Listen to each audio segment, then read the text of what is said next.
The Wobbly T-Rex's first dance. Deep in the jungle, where vines swung and flowers bloomed, lived Rexy, a T-Rex with a big, friendly smile. He loved to stomp and play, but he had a secret wish: to dance. Tonight was the jungle disco party, and Rexy couldn't wait. But oh dear, his tiny arms made dancing tricky.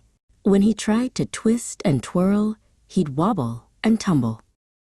Oh no, he'd sigh, dusting himself off. How will I ever dance with these little arms? He watched the other animals practicing their fancy moves. Just then, a bouncy kangaroo named Kanga hopped by. Kanga loved to leap and bounce, and her tail was perfect for keeping balance. "What's wrong, Rexy?" she asked, tilting her head.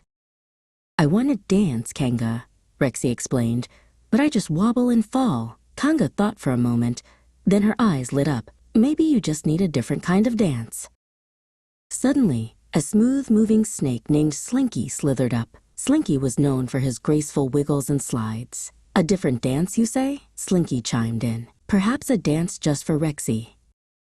Kanga showed Rexy how to use his strong legs for big, powerful stomps. Stomp, stomp. The ground shook a little, and Rexy giggled. Then Slinky taught Rexy how to wiggle his big tail and body. Wiggle, wiggle. Rexy found he could sway his hips and shoulders with surprising grace. Together they created the Wobbly T-Rex Stomp and Wiggle.